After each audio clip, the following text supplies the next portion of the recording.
continue dans cette série spéciale Halloween avec ce nouveau maquillage que je classerai de niveau moyen, intermédiaire, parce qu'il y a quand même pas mal de petites choses qui le rendent assez minutieux. Il vous faudra quand même pas mal de patience, surtout pour coller les petits strass. Et les chaînes aussi, oui, en fait, en bref, faire tout le maquillage, quoi. Comme d'habitude, je vous mettrai tous les produits et achats effectués pour réaliser le total look en barre de description.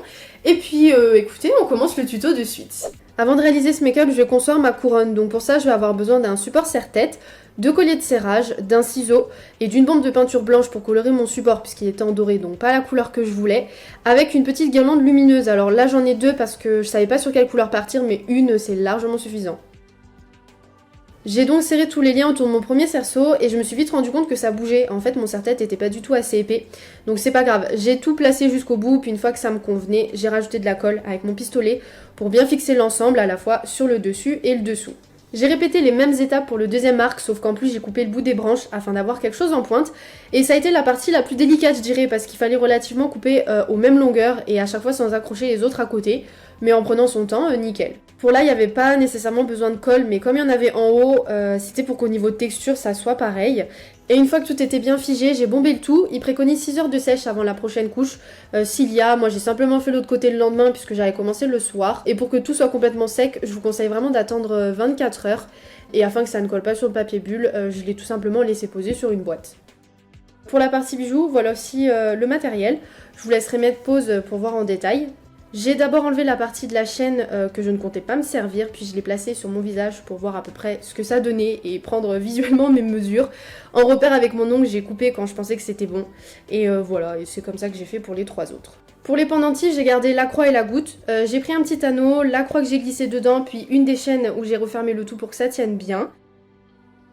J'ai refait la même chose pour le second pendentif, et tout comme la couronne, j'ai recouvert de blanc. Dans un premier temps, je cache mon sourcil. Alors, je vous le montre très rapidement car j'ai déjà fait une vidéo sur le sujet. Pour ceux et celles qui seront intéressés, je vous mettrai le lien en haut de l'écran. De même pour les étapes du teint, je les survolais aussi car ce sont exactement les mêmes produits et manières de faire depuis le début de cette série. Si vous le souhaitez, vous les retrouverez quand même en barre d'infos. Mais voilà, je préfère plutôt vous expliquer en détail la partie artistique qui est quand même bien plus intéressante qu'un simple teint qui a déjà été vu. Avec l'Aquacolor blanc de chez Global Color, je dessine les branches de ma croix dans un style plutôt gothique. Pour ce type de maquillage, je vous conseille de bien prendre votre temps pour être sûr de la symétrie. De toute manière, j'ai envie de dire, c'est vraiment pas le make-up qu'on fait en 10 minutes. Donc en soi, vous n'aurez pas le choix d'y aller doucement. Et pour le bas, je termine en forme de losange avec des pentes un peu plus marquées. Déjà, ça donne un côté plus sympa que si j'avais fait tout droit et puis j'aimais bien. Je vais ensuite faire plein de petits points tout autour de sorte à avoir l'intérieur de la croix bien délimité et net, tandis que les extérieurs partent en fondu de petites particules.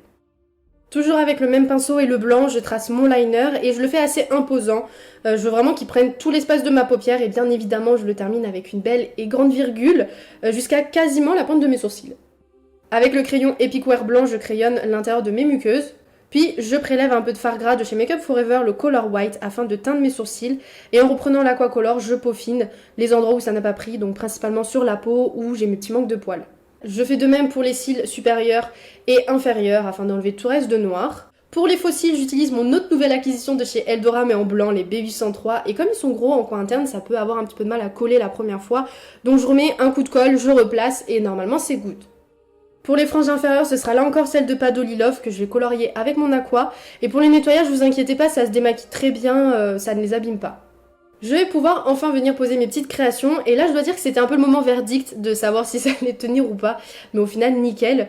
Et j'avoue que là, comme ça a l'air facile car je vous ai sélectionné les bons plans. Mais sinon, ça ressemblait en vrai plutôt à ça.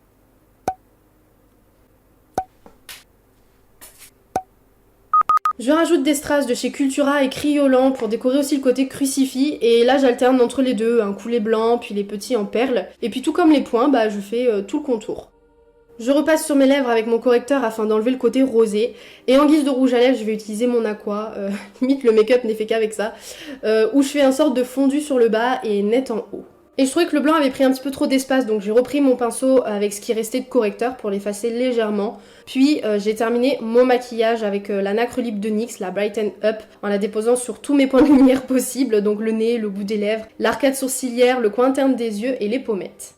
Je complète mon look avec ma perruque en blanc et bien évidemment mes lentilles.